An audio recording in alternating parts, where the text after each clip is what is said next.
안녕하세요. 판교 김 부장입니다. 현재 2020년도 국정감사가 진행 중인데요. 오늘 주식 투자자들 사이에서 이슈가 되었던 대주주 요건에 대해서 왜 이슈가 되고 있는지, 정확하게 어떤 게 문제인지에 대해서 정리해 보도록 하겠습니다. 크게 두 가지 문제점이 있는데 당장 내년부터 적용이 되기 때문에 주식 투자하시는 분들은 꼭 정확한 내용을 확인해 두시기 바랍니다.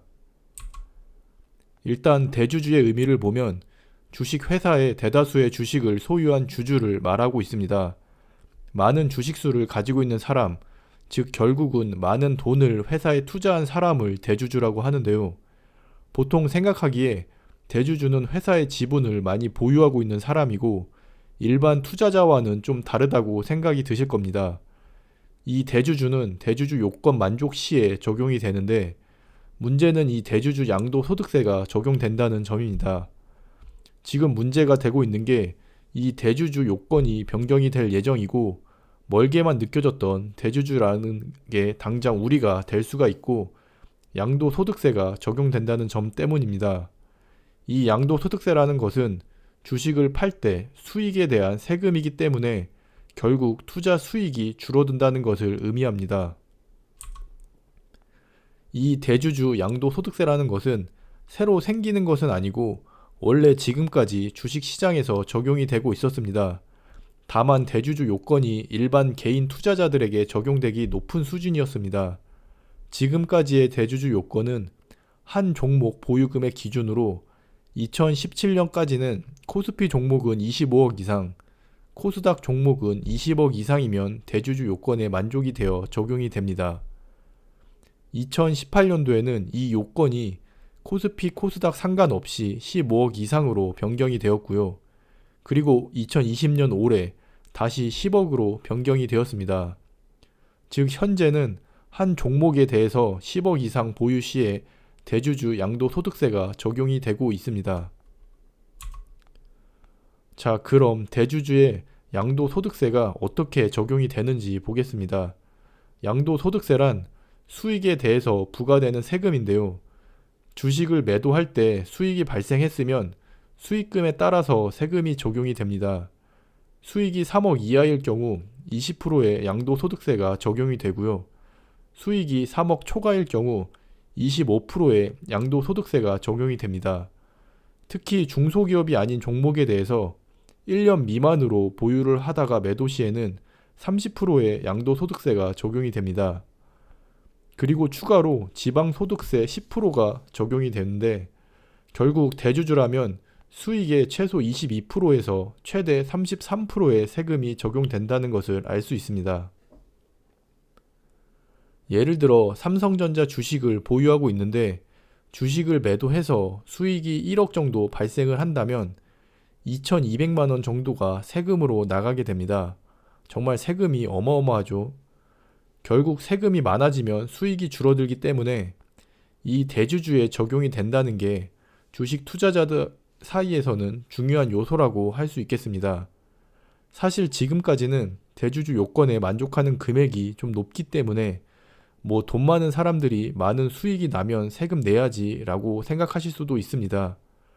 하지만 문제는 이 대주주 요건이 1년도 안 돼서 내년에 또 바뀐다는 점입니다.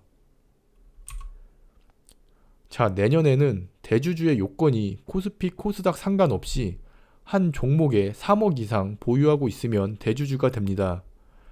즉 대주주 요건이 현재 10억에서 3억으로 줄어든 것인데 이렇게 급격하게 줄어들면서 결국 대주주가 되는 투자자들이 많아지게 될 텐데 자본주의 사회에서는 물가는 계속 오르고 돈의 가치는 떨어지는데 이렇게 투자 시장에서 역행하는 정책이기 때문에 이슈가 많이 되고 있습니다. 또 다른 투자 대상인 부동산의 경우 3억이면 서울에서 아파트 전세도 못 구하는 수준인데 이런 기준을 잡았다는 점, 그리고 1년 만에 바로 또 적용이 된다는 점에서 현재 주식 투자자들이 많은 반발을 하고 있습니다. 청와대 국민청원에도 해당 내용이 올라왔는데요. 특히 더 큰 문제는 대주주 요건을 변경하면서 가족 합산으로 적용한다는 점입니다. 이 가족 합산에는 부모와 배우자, 그리고 자식이 가족으로 묶여서 한 종목에 대해서 가족 총 보유 금액이 3억 이상이면 대주주가 된다는 건데요. 즉 내가 2억을 보유하고 있어도 부모님이 1억을 보유했다면 가족 합산 적용으로 3억 이상이 되어 대주주가 되게 됩니다. 근데 솔직히 부모님이 주식 투자를 한다고 해도 잘 모르지 않습니까? 또 보통 내가 주식 투자를 하면서 자식들에게 뭐 투자한다고 보고하는 경우도 거의 없습니다. 근데 가족 합산이 적용이 된다면 내가 몰랐다고 해도 나중에 합산으로 대주주 요건에 만족이 된다면 양도소득세와 늦게 낸 세금에 대한 이자도 부과되게 됩니다. 결국 이제 앞으로는 세금 관련 문제가 생기지 않게 하기 위해서 가족들 간에 어떤 주식을 얼마만큼 보유했는지 실시간으로 공유하고 있어야 할 것 같습니다. 즉 3억으로 줄어든 것도 문제지만 이 3억이 가족 합산이라는 점 때문에 사실상 3억보다 더 크게 느껴지게 됩니다. 그리고 중요한 것은 이 대주주 적용이 올해 마지막 거래일 기준이라는 점인데 대주주 양도소득세를 피하기 위해서는 12월까지 요건에 맞춰 정리를 하시면 되겠습니다.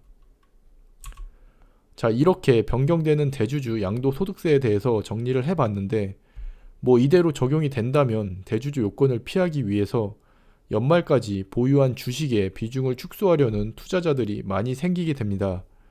이런 투자자들이 매도를 하면서 전체적인 시장 지수가 하락이 될 것 같습니다. 그나마 올해 코로나 이후 코스피, 코스닥 모두 지수가 상승을 계속하면서 주식 투자를 하는 사람들도 많이 늘어났고 공매도 금지도 연장이 되면서 시장 분위기가 좋게 흘러가는 듯 했으나 좀 이해할 수 없는 정책으로 인해 시장에 찬물을 끼얹고 말았습니다. 물론 이미 정해진 정책을 유지하는 것도 이해는 되지만 시시각각 변화되는 시장에 유연성 있게 바뀌지 못하는 부분은 아쉬움이 많이 남습니다. 그나마 오늘 국감에서 가족 합산 적용은 다시 검토를 하겠다고 했는데 개인적으로는 대주주 요건 변경도 유예를 했으면 하는 바람입니다. 어쨌든 이제 변경 예정인 대주주와 양도소득세 부분을 주식 투자하시는 분들은 꼭 숙지를 해 두시기 바랍니다. 그럼 오늘 하루도 수고하셨고 모두 대박 나시고 부자 되시기를 바라겠습니다. 감사합니다.